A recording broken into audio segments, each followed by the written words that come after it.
అరే పిసికినాం సిఎస్కేని పిసికినాం. అరే ఎలా ఉంది ధోని అన్న 6155 రోజుల తర్వాత మీ హోమ్ గ్రౌండ్ లో మిమ్మల్ని వట్టిగానే పిసికినాం. 6155 రోజులు అంటే దగ్గర 14 ఏళ్ళు.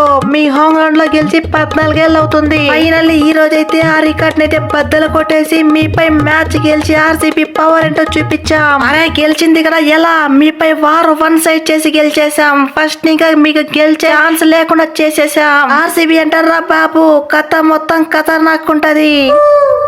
అరే చాలండి బై విరాట్, ఏదో ఐపీఎల్ కప్పు కొట్టినట్టు ఫీల్ అయిపోతున్నావు. అరే ఇప్పటికే ఐపీఎల్ లో జరిగిందే 2 మ్యాచ్లు. ఆ 2 మ్యాచ్లు గెలిచేపాటికి ఏదో పెద్ద ఐపీఎల్ కప్పు కొట్టినట్టు ఫీల్ అయిపోతున్నావు. అరే మీరైతే కాసుకోండి, మా హోమ్ గ్రౌండ్ లో మీరెలా పిసుకారో మీ హోమ్ గ్రౌండ్ లో అలానే పిసుకుతా. చెన్నై ఒక్కసారి డిసైడ్ అయితే వారు వన్ సైడే. నీ అవ్వ కథ మొత్తం ఖతర్నాకుంటది.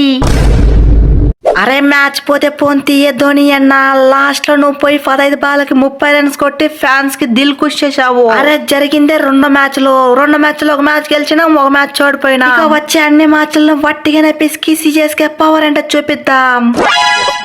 అరే మనం మ్యాచ్ ఆడిపోవడానికి కారణం బ్యాటింగ్ కాదు, బౌలింగ్ కాదు, మొత్తం ఫీల్డింగే. మీరు చేసిన ఫీల్డింగ్ దరిద్రానికే దరిద్రంగా చేశారు. అందుకే సగం మ్యాచ్ ఓడిపోయినా. ఎస్పెషల్లీ ఆ పటిదార్ క్యాచ్ అయితే వట్టిగానే విడిచిపెట్టేశారు. అది 1 కాదు 2 కాదు, ఏకంగా 3 సార్లు. లేకపోయింటే వాడు కొట్టిన 50 రన్స్ వట్టిగానే తగ్గేది. అప్పుడు మనం మ్యాచ్ గెలవడానికి కొంచెమైనా ఛాన్స్ ఉండేది. ఎస్పెషల్లీ చెన్నై పిచ్ లో 150 160 కొట్టాలంటే సావ తీరుతుంది.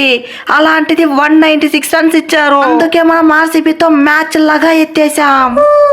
అరే లక్ అంటే పటిదారు అంటే లక్ మొత్తం నా తల మీద తాండవం చేస్తుంది. అందుకే 3 సార్లు వికెట్ నుంచి తప్పించుకున్నా. అరే చూడండి భయ్యా చూడండి, ఆర్సీబీకి ఈ పటిదారు కెప్టెన్సీ చేసినందుకే మ్యాచ్లు వరుసగా గెలుస్తున్నా. అరే మీరైతే ఫిక్స్ అయిపోండి, ఈసాల కప్పు నమ్దే. అరే చాలు, మీరు ఐపీఎల్ కప్పు కొట్టేదెప్పుడు, బెంగళూరు తీసుకోపోయేదెప్పుడు. ఏదో అడ్డి గుడ్డేట్లో మ్యాచ్ ని గెలిచేసి లేకపోయింటే వాటికైనా పిసికే వాళ్ళము. ముందే చెప్పా కదా, ఈ నూరుగడు ఎలాంటి ఫామ్ లో ఉన్నాడో. మ్యాచ్ గెలవకపోయినా ఎలాంటి పుల్లలు పీక అది నూరు అంటే. అరే ఎవరు భయ్యా అడ్డి గుడ్డేట్లో మ్యాచ్ గెలిచింది? ఇక్కడ ఉన్నదంతా జెన్యున్ వికెట్ టేకర్. నీ అవ్వ ఒక్కొక్కరిని ఒట్టిగానే బొంద పెట్టాము. అరే మ్యాచ్ స్టార్ట్ అయినప్పటి నుంచి ఎండ్ అయ్యే వరకు ఒకే వికెట్లు తీసి పడేసాం. అది ఆర్సీబీ బౌలింగ్ అంటే. అరే చూసా కదా పవర్ ప్లే లో ఎలాంటి పుల్లలు పీకానో.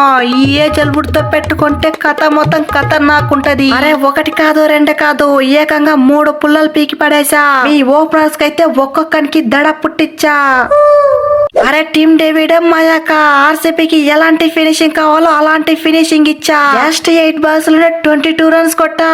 అది టీమ్ డేవిడ్ అంటే. అరే వుడ్ బ్రో, నువ్వు ఒక్కడే కాదు పుల్లలు పీకింది, నేను కూడా పీకా. ఒకే ఓవర్ లో 2 పుల్లలు. అది ఎలాంటి బ్యాట్స్మెన్ ని, ఫస్ట్ ఇంకా ఉన్న రచిన్ రవీంద్రని 8 సిక్స్లు కొట్టే శివం దుబేని. అది దయ్యాలంటే దయ్యాలతో పెట్టుకుంటే వారు వన్ సైడే.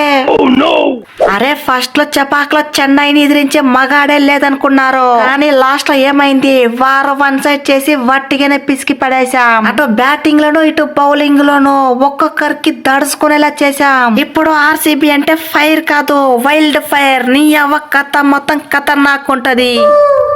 అరే ఏందో ధోని అన్న, ఈ ఊడాగాడు త్రిపాఠిగాడు శుద్ధ వరస్ట్ అయినట్టున్నారు. ఆడిన 2 మ్యాచ్ల్లో ఒక్క మ్యాచ్ అంటే ఒక్క మ్యాచ్ కూడా సరిగ్గా ఆడలేదు. నాకు తెలిసి వీళ్ళు సైలెంట్ గా కూర్చోబెట్టి కొత్త పిల్లగాళ్ళకి ఛాన్స్ ఇస్తే బాగుంటుంది. లేకపోతే లాస్ట్ మ్యాచ్ లో కూడా ఇదే సీన్ రిపీట్ చేశారు, ఈ మ్యాచ్ లో ఇదే సీన్ రిపీట్ చేశారు.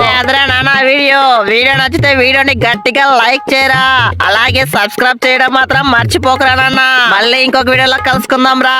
అంతవరకు టాటారా నాన్న.